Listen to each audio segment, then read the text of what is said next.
Our continued reading of the Bible through the year 2024, a reading of the book of the Exodus, chapters 16 through 18, followed by Psalms 18 and 19.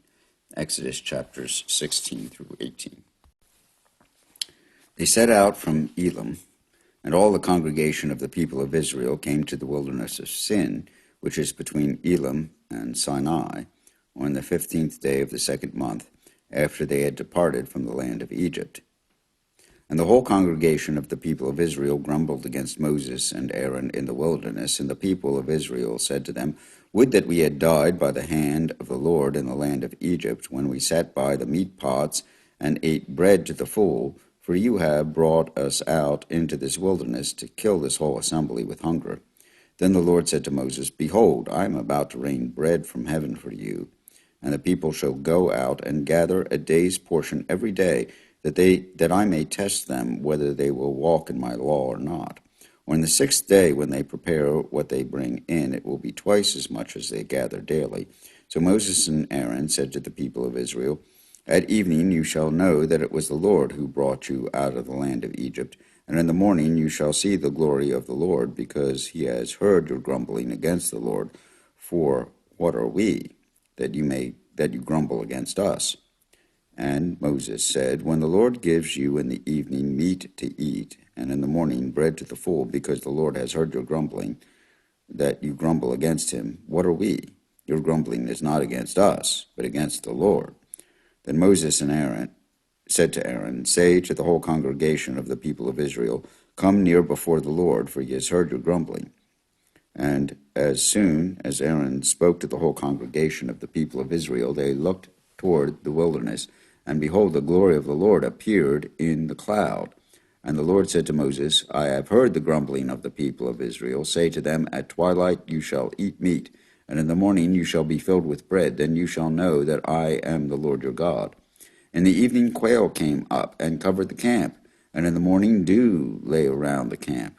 And when the dew had gone up, there was on the face of the wilderness a fine, flake-like thing, fine as frost on the ground. When the people of Israel saw it, they said to one another, What is it? For they did not know what it was. And Moses said to them, It is the bread that the Lord has given you to eat. This is what the Lord has commanded. Gather of it each one of you as much as he can eat. You shall each take an omer, according to the number of persons that each of you has in his tent. And the people of Israel did so. They gathered, some more, some less. But when they measured it with an omer, whoever gathered much had nothing left over, and whoever gathered little had no lack. Each of them gathered as much as he could eat. And Moses said to them, Let no one leave any of it over till morning. But they did not listen to Moses. Some left part of it till morning, and it bred worms and stank. And Moses was angry with them. Morning by morning they gathered it, each as much as he could eat. But when the sun grew hot, it melted. On the sixth day they gathered twice as much bread, 2 omers each. And when all the leaders of the congregation came and told Moses, he said to them, This is what the Lord has commanded. Tomorrow is a day of solemn rest, a holy Sabbath to the Lord. Bake what you will bake, and boil what you will boil, and all that is left over lay aside to be kept till morning. So they laid it aside till morning, as Moses commanded them, and it did not stink, and there were no worms in it. Moses said, Eat it today, for today is a Sabbath to the Lord. Today you will not find it in the field. 6 days you shall gather it, but on the seventh day, which is a Sabbath, there will be none. On the seventh day some of the people went out to gather, but they found none. And the Lord said to Moses, How long will you refuse to keep my commandments and my laws? See, the Lord has given you the Sabbath. Therefore, in the 6th day he gives you bread for 2 days. Remain each of you in his place. Let no one go out of his place on the 7th day. So the people rested on the 7th day. Now the house of Israel called its name manna. It was like coriander seed, white, and the taste of it was like wafers made with honey. Moses said, This is what the Lord has commanded. Let an omer of it be kept throughout your generations, so they may see the bread with which I fed you in the wilderness, when I brought you out of the land of Egypt. And Moses said to Aaron, Take a jar, and put an omer of manna in it, and place it before the Lord to be kept throughout your generations. As the Lord commanded Moses, so Aaron placed it before the testimony to be kept. And the people of Israel ate the manna 40 years, till they came to a habitable land. They ate the manna till they came to the border of the land of Canaan. An omer is a 10th part of an ephah. All the congregation of the people of Israel moved on from the wilderness of sin by stages according to the commandment of the Lord, and camped at Rephidim. But there was no water for the people to drink. Therefore the people quarreled with Moses and said, "Give us water to drink." And Moses said to them, "Why do you quarrel with me? Why do you test the Lord?" But the people thirsted there for water, and the people grumbled against Moses and said, "Why did you bring us up out of Egypt to kill us and our children and our livestock with thirst?" So Moses cried to the Lord, "What shall I do with this people? They are almost ready to stone me." And the Lord said to Moses, "Pass on before the people, taking with you some of the elders of Israel, and take in your hand the staff with which you struck the Nile, and go. Behold, I will stand before you there on the rock at Horeb, and you shall strike the rock, and the water shall come out of it, and the people will drink." And Moses did so in the sight of the elders of Israel, and he called the name of the place Massah and Meribah, because of the quarreling of the people of Israel, and because they tested the Lord by saying, "Is the Lord among us or not?" Then Amalek came forth and fought with Israel at Rephidim. So Moses said to Joshua, Choose for us men, and go out and fight with Amalek. Tomorrow I will stand on the top of the hill with the staff of God in my hand." So Joshua did as Moses told him, and fought with Amalek, while Moses, Aaron, and Hur went up to the top of the hill. Whenever Moses held up his hand, Israel prevailed, and whenever he lowered his hand, Amalek prevailed.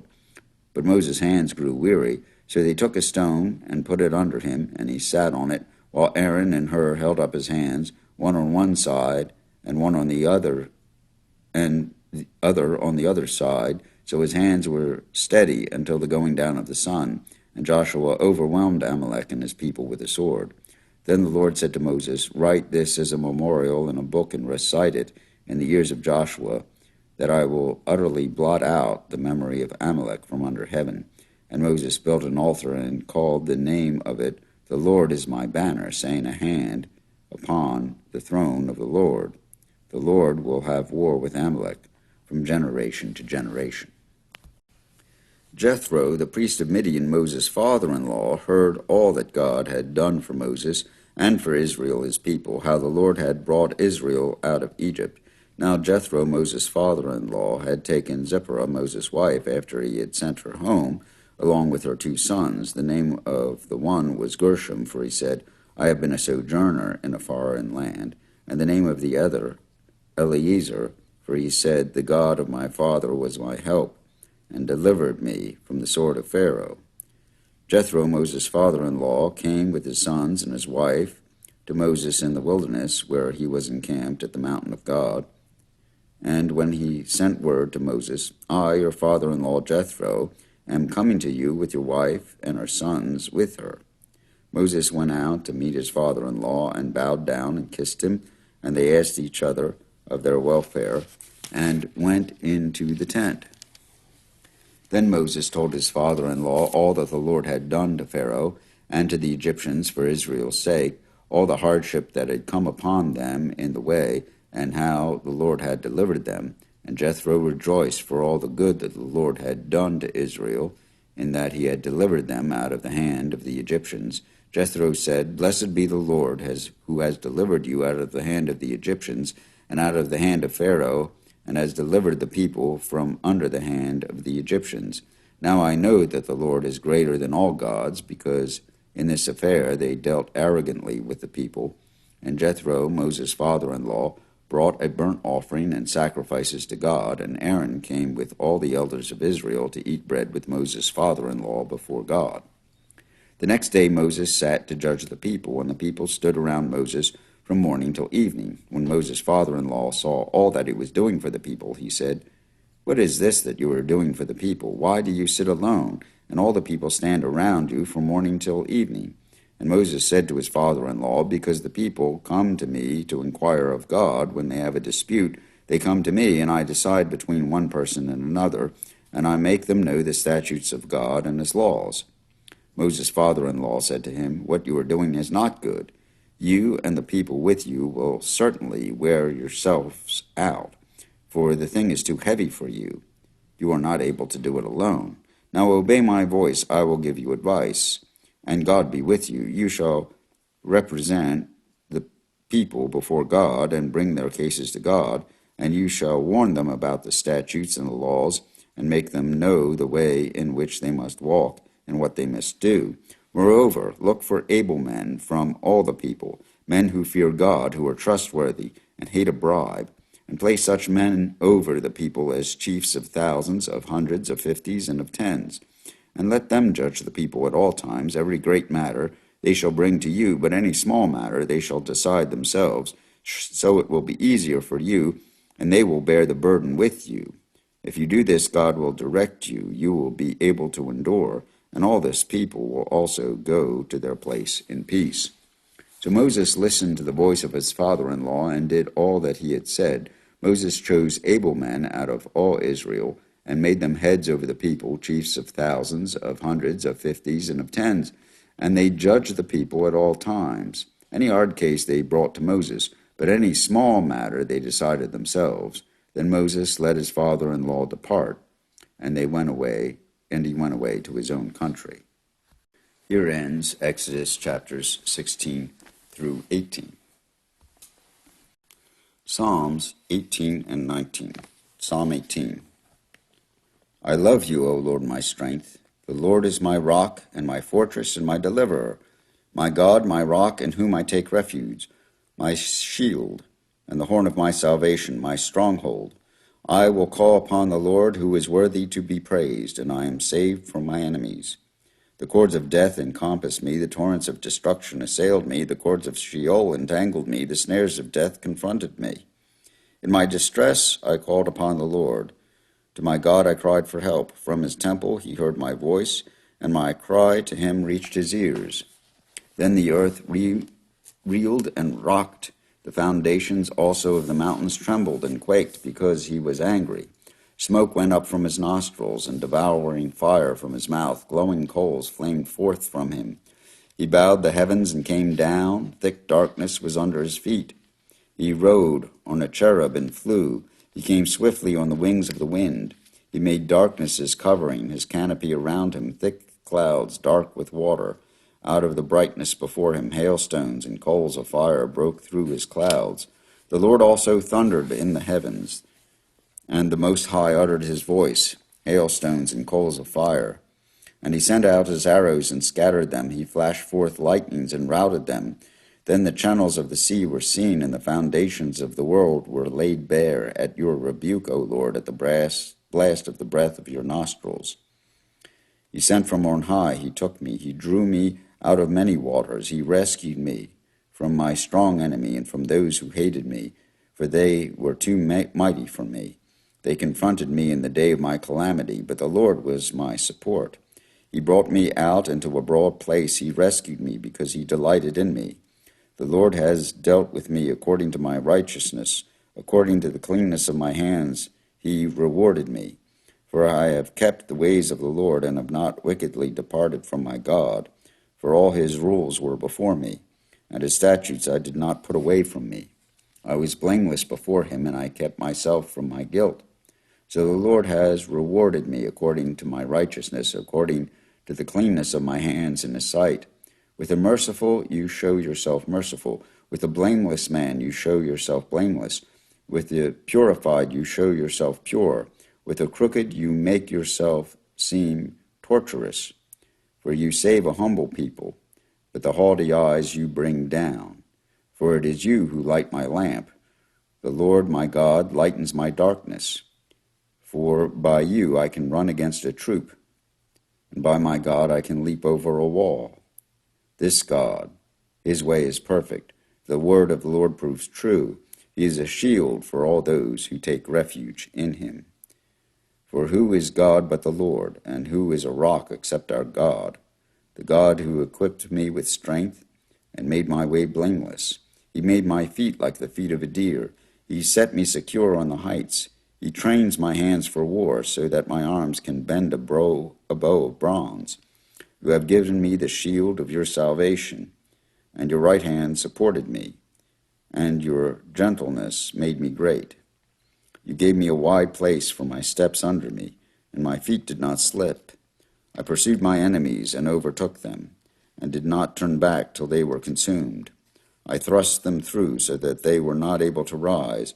They fell under my feet. For you equipped me with strength for the battle. You made those who rise against me sink under me. You made my enemies turn their backs to me, and those who hated me I destroyed. They cried for help, but there was none to save. They cried to the Lord, but he did not answer them. I beat them fine as dust before the wind. I cast them out like the mire of the streets. You delivered me from strife with the people. You made me the head of nations. People whom I had not known served me. As soon as they heard of me, they obeyed me. Foreigners came cringing to me. Foreigners lost heart and came trembling out of their fortresses. The Lord lives, and blessed be my rock, and exalted be the God of my salvation, the God who gave me vengeance and subdued peoples under me, who rescued me from my enemies. Yes, you exalted me above those who rose against me. You delivered me from the man of violence. For this I will praise you, O Lord, among the nations, and sing to your name. Great salvation he brings to his king, and shows steadfast love to his anointed, to David and his offspring forever. Psalm 19. The heavens declare the glory of God, and the sky above proclaims his handiwork.